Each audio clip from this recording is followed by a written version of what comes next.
വിഷ്ണുവിൻ്റെ കഴിഞ്ഞ പ്രാവശ്യം ഇറങ്ങിയ കുറച്ച് സിനിമകൾ വെടിക്കെട്ട്, ദുരന്തം, അല്ലെങ്കിൽ 2 അങ്ങനത്തെ കുറേ ഡാഷ് പടങ്ങൾ വെച്ച് നോക്കും. കാരണം ഈ ടൈറ്റിൽ ഭയങ്കര വിനയാണ് ഈ സിനിമയ്ക്ക്. പുലിമുരുകനൊക്കെ കണ്ടുള്ള ആളുകൾക്ക് അത് കാണുമ്പോൾ ഒരു ഇതുണ്ടായിരുന്നു, അതേ ഫീൽ ഇതിൽ കിട്ടുന്നുണ്ട്.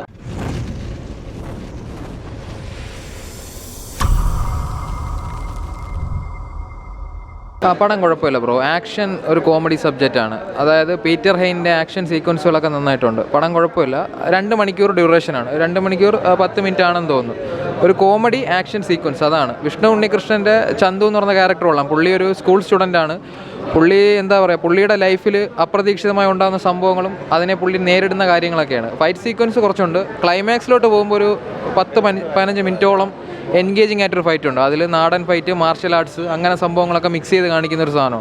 ഓവറോൾ നമുക്ക് കണ്ടിരിക്കാം. നല്ലൊരു സിനിമയായിട്ട് തോന്നി. വളരെ നല്ല മൂവി, ഗ്രേറ്റ് മൂവി. ഞാൻ പറയുകയാണെങ്കിൽ എല്ലാവിധ ഓഡിയൻസും, ഫാമിലി ഓഡിയൻസ് ആണെങ്കിലും എല്ലാവിധ എന്താ പറയുക ക്ലാസ് ഓഡിയൻസിനും സാറ്റിസ്ഫൈ ചെയ്യുന്ന ഗ്രേറ്റ് ആക്ഷനുണ്ട്. അതുപോലെ തന്നെ സെൻറ്റിമെൻറ്റ്സ് ഉണ്ട്. എല്ലാവിധ നല്ല ഗുഡ് ഫൈറ്റ് സീൻസ് ഉണ്ട്. പീറ്റർ ഹെയിൻ നന്നായിട്ടുണ്ട്. എൻ്റെ ഫൈറ്റ് മാസ്റ്റർ പീറ്റർ ഹെയിനാണ്. അതുപോലെ Vishnu Unnikrishnan great, fantastic actor. Good movie, very good movie. നല്ല സിനിമയാണ്. പൊതുവെ നല്ല കണ്ടിരിക്കാൻ നല്ല രസമാണ്. തുടക്കം മുതൽ അവസാനം വരെ നമുക്കതെങ്ങനെ കണ്ടിരിക്കാൻ തോന്നും. കണ്ണങ്ങ് അവിടെ നിന്ന് അങ്ങനെ മാറ്റാൻ തോന്നില്ല. അത്രയ്ക്കും നല്ല വികാരത്തോടു കൂടി നമ്മൾ ഇരിക്കും. നല്ല രസകരമായിട്ട് തന്നെ പോയിട്ടുണ്ട്. പ്രത്യേകിച്ച് അതിലത്തെ ആ ഒരു ഇടി സീനൊക്കെ ഭയങ്കര പഞ്ചാണ്.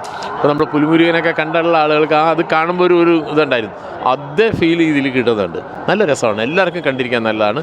നായകനായിട്ടുള്ള വിഷ്ണുവിൻ്റെ അതും ഭയങ്കര ഗംഭീരമായിട്ടുണ്ട്. നല്ല അഭിനയം, വളരെ നല്ല സിനിമ. വിഷ്ണു ഉണ്ണികൃഷ്ണൻ കട്ടപ്പനയിൽ ഹൃതിക് റോഷന് ശേഷം ഒരു ബ്രേക്ക് ആയിരിക്കും എന്ന് വിചാരിച്ചു. പക്ഷേ അതൊക്കെ മറിഞ്ഞു സെക്കൻഡ് ഹാഫ് ആയപ്പം. കാരണം സിനിമയ്ക്ക് ഒരു പ്രോപ്പർ സ്ക്രിപ്റ്റ് ഇല്ലെന്ന് എനിക്ക് തോന്നി. കാരണം സ്ക്രിപ്റ്റ് ഭയങ്കര ഒരു വീക്കായിട്ടാണ് എനിക്ക് തോന്നി. അവർക്ക് ഫസ്റ്റിൽ സിനിമയുടെ ടൈറ്റിലൊക്കെ എഴുതി കാണിക്കുമ്പോൾ ഇടിയൻ ചന്തു എന്ന് പറഞ്ഞിട്ട് ആ വിഷ്ണുവിൻ്റെ കുട്ടിക്കാലമൊക്കെ കാണിച്ചൊരു ഇമോഷണൽ ആയിട്ടുള്ളൊരു സ്റ്റോറി പറയുന്നുണ്ട്. എന്തുകൊണ്ട് ആ കുട്ടി അങ്ങനെ ആവും, അങ്ങനെയൊക്കെ കുറേ കാര്യം അതൊക്കെ കൊള്ളായിരുന്നു.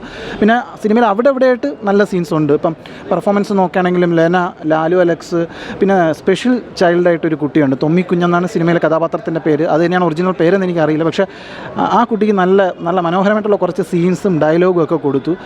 ഞാൻ പറഞ്ഞില്ലേ, മൊത്തം സിനിമയായിട്ട് നോക്കുമ്പോൾ നമുക്കൊരു ബിലോ ആവറേജ് സാധനമേ തോന്നുള്ളൂ. പക്ഷേ സിനിമയിൽ ചില സംഭവങ്ങൾ കൊള്ളാം, ചില സാധനങ്ങളൊക്കെ കൊള്ളാം. ഇവർ സ്ക്രിപ്റ്റൊക്കെ കുറേ കൂടെ ശ്രദ്ധിക്കണമായിരുന്നു എന്ന് എനിക്ക് തോന്നി. പിന്നെ ഇതിൽ ആക്ഷൻ ഈ ഒരു സിനിമയുടെ ടൈറ്റിൽ പലരും തെറ്റിദ്ധരിപ്പിക്കും. കാരണം ഇടിയൻ ചന്തു എന്നൊക്കെ പറഞ്ഞ് വരുമ്പം പലരും വിചാരിക്കും ഭയങ്കരമായിട്ട് ആക്ഷൻസ് ഉണ്ടെന്ന്. അങ്ങനെയൊന്നുമില്ല. ഇന്നലെ അവരൊരു ട്രെയിലർ ഇറക്കിയിരുന്നു. ആ ട്രെയിലർ കണ്ടിട്ട് വന്നാൽ നമുക്ക് സിനിമയുടെ സ്വഭാവം കുറേയൊക്കെ മനസ്സിലാവും. കാരണം ആക്ഷൻ ഉണ്ടെങ്കിലും ഒരു എന്താ പറയുക, +2 പഠിക്കുന്ന വിദ്യാർത്ഥികളെ ബേസ് ചെയ്തിട്ടാണ് സിനിമ എടുത്തിരിക്കുന്നത്. അതിൽ കുറേ സാധനങ്ങളൊക്കെ യൂത്തിന് കുറേ കൂടി കണക്റ്റ് ആവും. സ്കൂളിൽ പഠിക്കുന്നതും +2നൊക്കെ ഉള്ള അവർക്ക് ചിലപ്പോൾ കുറച്ചും കൂടെ ഗൂസ് ബം പഠിക്കുക.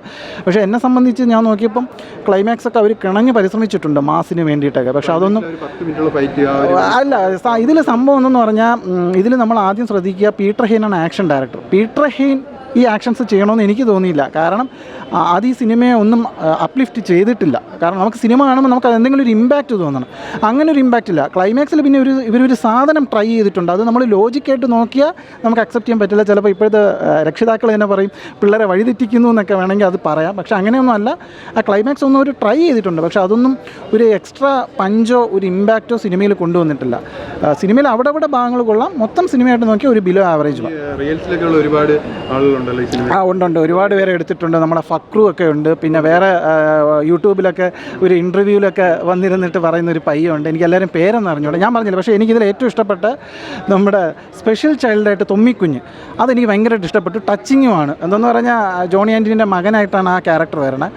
അത് കുറച്ച് സാധനങ്ങളൊക്കെ കൊള്ളാം. പിന്നെ ഞാൻ പറഞ്ഞില്ല, കുറച്ചുകൂടെ പെർഫോമൻസ് കൊള്ളാം. ബിജു സോമാനത്തിനൊരു മാസ് പോലത്തെ ഒരു സാധനം കൊടുത്തിട്ടുണ്ട്. അത് നല്ല രസമായിരുന്നു. ലാലു അലക്സ് പള്ളിയിൽ അച്ഛനായിട്ടാണ് പ്രിൻസിപ്പളായിട്ട് ആ ഒരു കഥാപാത്രം. ചില ക്യാരക്ടേഴ്സ് കൊള്ളാം. ഇപ്പോൾ വിഷ്ണു ഉണ്ണികൃഷ്ണൻ്റെ കഥാപാത്രം തന്നെ ഇടിയൻ ചന്തു ഒരു അണ്ടർ പെർഫോം ചെയ്യേണ്ട ക്യാരക്ടറാണ്. കാരണം കുറച്ച് ഉൾവലിയുന്നൊരു കഥാപാത്രമൊക്കെയാണ് അയാളുടെ ജീവിതത്തിലുണ്ടായ കുറച്ച് സംഭവങ്ങൾ കാരണം. പക്ഷേ അതുപോലും നമുക്ക് കാണുമ്പോഴേ വിഷ്ണു പെർഫോം ചെയ്തിട്ടുണ്ടെന്ന് നമുക്ക് തോന്നില്ല. ഭയങ്കര ഒരു പെർഫോം. പിന്നെ വിഷ്ണുവിൻ്റെ കഴിഞ്ഞ പ്രാവശ്യം ഇറങ്ങിയ കുറച്ച് സിനിമകൾ വെടിക്കെട്ട്, ദുരന്തം, അല്ലെങ്കിൽ 2 അങ്ങനത്തെ കുറേ ഡാഷ് പടങ്ങൾ വെച്ച് നോക്കുമ്പോൾ ഇത് ഭേദമെന്നേ പറയാവൂ. പക്ഷേ ഇത് വിഷ്ണു പ്രൊഡ്യൂസറും കൂടെയാണ്. എന്നിട്ട് കുറേ കൂടി നന്നാക്കാമായിരുന്നു എന്ന് എനിക്ക് തോന്നി. ഒരു ബിലോ ആവറേജ് പടമെന്നേ ഞാൻ പറയുള്ളൂ ഇടിയൻ ചന്തു. കാരണം ഈ ടൈറ്റിൽ ഭയങ്കര വിനയാണ് ഈ സിനിമയ്ക്ക്.